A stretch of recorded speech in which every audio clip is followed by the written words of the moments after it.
क्योंकि तुमने तो रट्टा मारा था, कंसेप्ट तो हमने समझा ही नहीं। यहाँ से आएगा डेफिनेट क्वेश्चन, पक्का पक्का आज ही लिखा के ले लो, आएगा सब। कि वीडियो लेक्चर देख लिया, एक टीचर का वन शॉट देख लिया, एनसीईआरटी उसके बाद पढ़ी नहीं। डायग्राम आपके फ्री के मार्क्स है, फ्री की चीजें तो हमें बहुत पसंद है तो ले लो ना।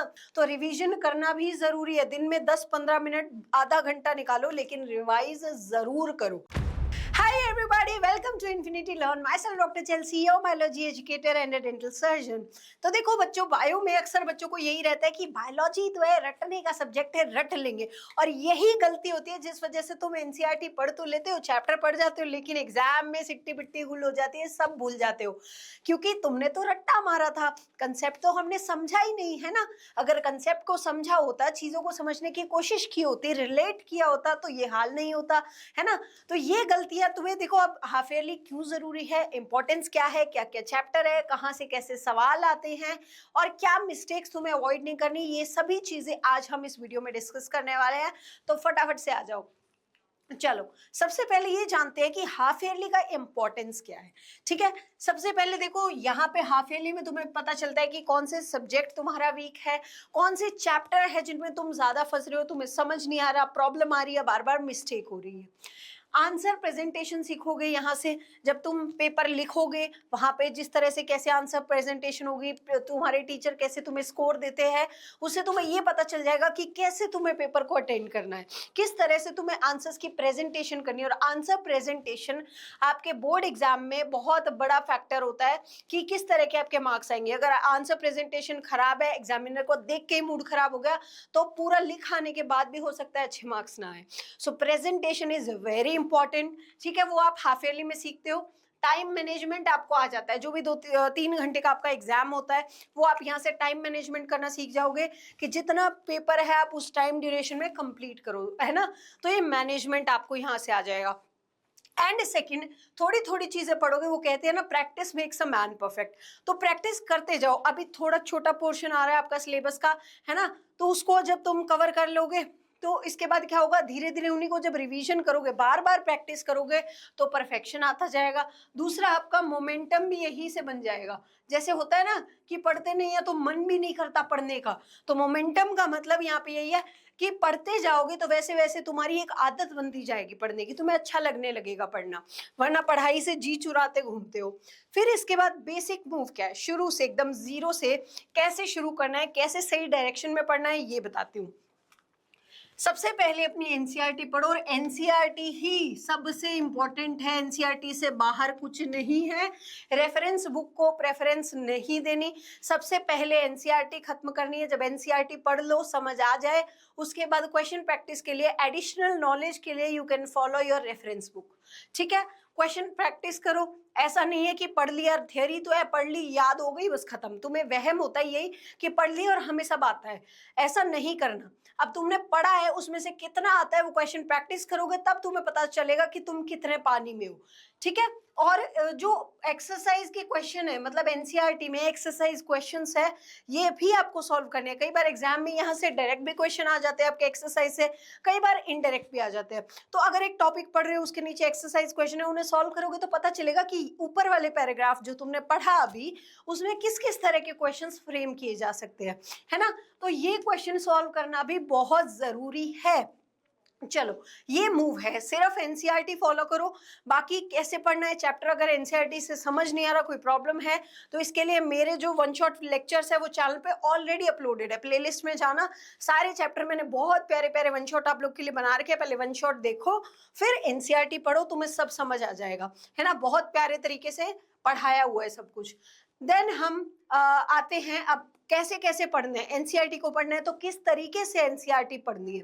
अब राउंड 1 में तुम्हें क्या करना है, सिर्फ कंसेप्ट्स पे फोकस करना है। कंसेप्ट को समझो कि क्या कंसेप्ट लिखा है, इसका मतलब क्या है, क्यों होता है, कैसे होता है। ठीक है, फिर इंपॉर्टेंट लाइंस को हाईलाइट करना है। पूरी एनसीईआरटी को सतरंगी करके ड्राइंग बुक नहीं बना देना है, सिर्फ जो इंपॉर्टेंट लाइन है। जब दूसरी बार एनसीईआरटी पढ़ोगे ना, तब तुम्हें पता चलेगा इंपॉर्टेंट क्या है। तो राउंड 2 में तुम्हें हाईलाइट करना है। फिर जब तीसरी बार पढ़ोगे, राउंड 3 में जब आओगे, तो क्या करना है, खुद को एक्सप्लेन करो। तुमने एक पैराग्राफ पढ़ा, है ना। फिर अब एक्सप्लेन करो खुद को, ऐसे समझो कि तुम जीरो पे हो और तुम अपने आप को ही पढ़ा रहे हो कि देखो यहाँ पे ये डबल सर्कुलेशन था, इसमें क्या हुआ, हट के 4 चैम्बर है, इधर से ब्लड आया, इधर से गया। जो भी प्रोसेस है खुद को समझाओ बुक को बंद करके। जब ऐसा करोगे तो तुम्हें ये पता चल जाएगा कि तुम्हें कितना आ रहा है, अटक कहाँ रहे हो, प्रॉब्लम कहाँ है। तो फिर तुम दोबारा पढ़ोगे, सीखोगे, ऐसी चीजें तुम्हें मेमोराइज रहेगी। ठीक है, तो ये करना है। फिर इसके बाद मैं सिलेबस में चैप्टर वाइज अगर चलूँ, ब्लू प्रिंट की बात करूँ, तो ब्लू प्रिंट क्या है, चैप्टर वाइज कौन कौन से टॉपिक है जहाँ से ज्यादा क्वेश्चंस आते हैं, या किस तरह के किस चैप्टर से क्वेश्चन पूछे जाते हैं। तो इसमें आपका जो लाइफ प्रोसेसेस वाला चैप्टर है, ये सबसे इंपॉर्टेंट चैप्टर है। आपके सिलेबस का सबसे बड़ा चैप्टर भी यही है और बहुत इंपॉर्टेंट है। बहुत सारे क्वेश्चंस इस चैप्टर से पूछे जाते हैं। अब इसमें सबसे ज्यादा पूछे जाते हैं आपके डिफरेंसेस के सवाल। अब डिफरेंस कौन कौन से आते हैं, एरोबिक एनारोबिक का पूछ लेते हैं, आर्टरी वेन, यहाँ से आएगा डेफिनेट क्वेश्चन, पक्का पक्का आज ही लिखा के ले लो, आएगा सवाल। आर्टरी वर्सेस वेन्स पे आ जाता है, जाइलम फ्लोएम पे आ जाता है, ये सवाल आते हैं। डायग्राम्स पे क्वेश्चन पूछे जाते हैं, तो जितने भी एनसीईआरटी के डायग्राम हैं सबकी लेबलिंग, डायग्राम स्ट्रक्चर याद रखना। और जिस भी क्वेश्चन में डायग्राम आपके मतलब कि डायग्राम की कहीं बात आ गई तो डायग्राम बनाओ। डायग्राम के मार्क्स आपके फ्री के मार्क्स होते हैं, अभी से बता रही हूँ। जहां जिसमें पॉसिबिलिटी है डायग्राम की, डायग्राम से रिप्रेजेंट करो।